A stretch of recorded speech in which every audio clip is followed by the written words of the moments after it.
Halo, berjumpa kembali dengan saya Tantan di kanal YouTube Taxation Literature, Taxtur, yang selalu menyediakan informasi perpajakan yang mantap betul pada para sobat dan besti semua.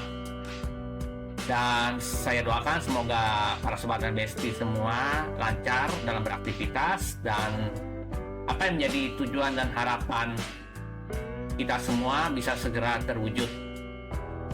Dan apabila ada pertanyaan, saran atau komentar, silakan tuliskan di kolom komentar. Nanti kami akan membantu menjawabnya atau meresponnya dengan segera. Dan sebagai informasi tambahan juga, nanti pada tanggal 29 September 2024, kami akan mengadakan onsite training yang bertemakan pajak penghasilan untuk UMKM. Acaranya akan berlangsung di Gramedia Matraman seperti biasanya pada tanggal 29 September 2024 jam 15.00 waktu Indonesia Barat. Acara ini terselenggara berkat kerjasama Eka Energi Jaya Trading Center dengan PT Conviar Cipta Gemilang dan pihak Gramedia Matraman. Untuk investasi sebesar Rp150.000 per orang.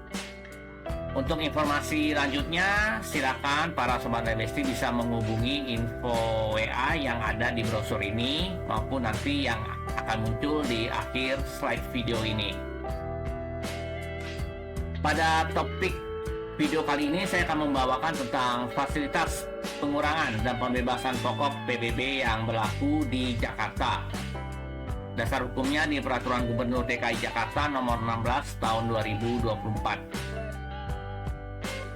Pembebasan pokok 100% untuk PBB P2 yang terutang untuk tahun pajak 2024 harus memenuhi kriteria.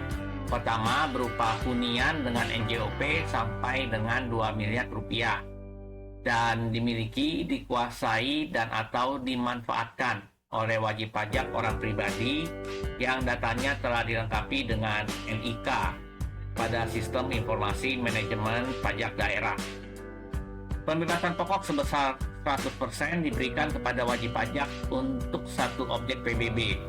Dalam hal wajib pajak memiliki lebih dari satu objek pajak PBB, pembebasan pokok 100% diberikan untuk objek pajak PBB dengan NJOP yang terbesar, sesuai dengan kondisi data pada Sistem Perpajakan Daerah per 1 Januari 2024. Dalam hal wajib pajak tidak diberikan pembebasan pokok 100% karena NIK-nya belum mutakhir, wajib pajak dapat mengajukan permohonan untuk pemuktahiran NIK. Jika pemuktahiran data NIK mengakibatkan perubahan kepemilikan, penguasaan, dan atau pemanfaatan objek pajak PBB P2 kepada wajib pajak yang berbeda, pemuktahiran data NIK dilakukan dengan mengajukan permohonan mutasi wajib pajak tanpa mensyaratkan adanya bebas tunggakan pajak daerah. Untuk pembebasan pokok 50% untuk PBB P2 yang terutang untuk tahun pajak 2024 harus memenuhi kriteria. Pertama, PBB P2 yang harus dibayar dalam SPPT tahun pajak 2023 sebesar 0 dan tidak memenuhi ketentuan untuk diberikan pembebasan pokok sebesar 100%. Pembebasan pokok sebesar 50% dikecualikan untuk objek PBB P2 yang baru ditetapkan pada tahun pajak 2024. Dalam rangka membatasi agar kenaikan PBB P2 yang harus dibayar untuk tahun pajak 2024 tidak melebihi 25% dari PBB P2 yang harus dibayar pada tahun pajak 2023, Gubernur Jakarta memberikan pembebasan pokok sebesar nilai tertentu yang merupakan selisih antara PBB P2 yang seharusnya terutang untuk tahun pajak 2024 dengan PBB P2 yang harus dibayar untuk tahun pajak 2023 setelah ditambah kenaikan 25%. Pembebasan pokok dengan nilai tertentu untuk PBB yang terutang untuk tahun pajak 2024 harus memenuhi kriteria. Pertama, PBB P2 yang harus dibayar dalam SPPT tahun pajak 2023 lebih dari nol. Kedua, kenaikan PBB P2 untuk tahun pajak 2024 lebih dari 25% dari PBB P2 yang harus dibayar pada tahun pajak 2023 dan tidak memenuhi ketentuan pembebasan pokok sebesar 100%. Pembebasan pokok dengan nilai tertentu dikecualikan untuk pertama, objek PBB yang mengalami penambahan luas bumi dan atau bangunan dan atau objek PBB P2 yang telah dilakukan perekaman data hasil penilaian individual yang baru ditetapkan untuk ketetapan tahun pajak 2024. Gubernur Jakarta dapat memberikan pengurangan pokok paling tinggi 100% dari PBB yang tercantum dalam SPPT untuk tahun pajak berjalan dan atau tahun pajak yang memiliki tunggakan paling lama tahun pajak 2020. Pengurangan tersebut diberikan kepada pertama, wajib pajak orang pribadi yang dikecualikan dari pemberian pembebasan pokok.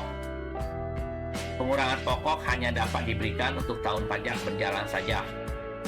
Kedua, wajib pajak orang pribadi yang berpenghasilan rendah, sehingga kewajiban PBB P2-nya sulit dipenuhi. Ketiga, wajib pajak badan yang mengalami kerugian atau mengalami penurunan aktiva bersih pada tahun pajak sebelumnya. Penurunan aktiva bersih merupakan penurunan nilai aktiva bersih yang tersaji pada laporan aktivitas untuk yayasan yang dilampirkan dalam surat pemberitahuan tahunan pajak penghasilan. Kerugian merupakan rugi komersial yang tersaji pada laporan laba rugi yang dilampirkan dalam surat pemberitahuan tahunan pajak penghasilan. Dan keempat, wajib pajak yang objek pajaknya terdampak bencana alam, kebakaran, huru-hara, kerusuhan, dan atau bencana non-alam. Pengurangan pokok dapat diberikan berdasarkan permohonan wajib pajak tanpa mempersyaratkan adanya bebas tunggakan pajak daerah dengan kriteria. Pertama, wajib pajak belum melakukan pembayaran SPPT yang dimohonkan pengurangan pokok. Kedua, wajib pajak tidak mengajukan permohonan keringanan, pembebasan dan atau pembayaran pokok secara angsuran atas SPPT yang dimohonkan pengurangan pokok. Dan ketiga, wajib pajak tidak mengajukan keberatan atas SPPT yang dimohonkan pengurangan pokok. Untuk permohonan pengurangan pokok harus memenuhi persyaratan. Pertama, satu permohonan untuk satu SPPT. Kedua, diajukan melalui laman atau website pajakonline.jakarta.go.id. Ketiga, diajukan oleh wajib pajak yang namanya tercantum dalam SPPT. Keempat, dalam hal wajib pajak badan, diajukan oleh pengurus yang namanya tercantum dalam akta pendirian dan atau perubahan badan. Kelima, apabila permohonan diajukan bukan oleh wajib pajak, wajib dilampiri dengan surat kuasa. Permohonan pengurangan pokok harus dilampiri dengan pertama, KTP pemohon untuk wajib pajak orang pribadi. Kedua, kartu nomor pokok wajib pajak badan, KTP pengurus, dan akta pendirian dan atau perubahan badan untuk wajib pajak badan. Ketiga, KTP penerima kuasa dan surat kuasa jika dikuasakan. Keempat, surat pernyataan yang menyatakan wajib pajak berpenghasilan rendah, tagihan listrik, air, telepon, atau dokumen yang sejenis. Yang kelima, laporan keuangan dalam surat pemberitahuan tahunan pajak penghasilan untuk tahun sebelum tahun pengajuan permohonan pengurangan PBB P2 khusus untuk wajib pajak badan. Berikutnya, surat pernyataan wajib pajak yang menyatakan objek PBB P2 terkena bencana alam, kebakaran, huru-hara, kerusuhan, dan atau bencana non-alam.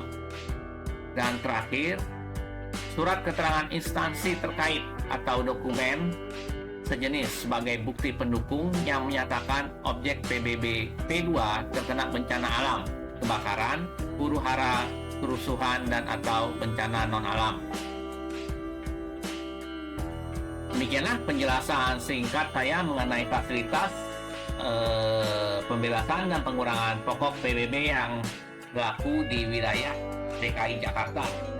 Dan bagi para sobat DMSP yang tinggal di Jakarta, silakan untuk memanfaatkan fasilitas tersebut, karena fasilitas tersebut bisa mengurangi beban pembayaran PBB para sobat DMSP semua. Dan sampai jumpa di video saya berikutnya. Dan salam sukses selalu.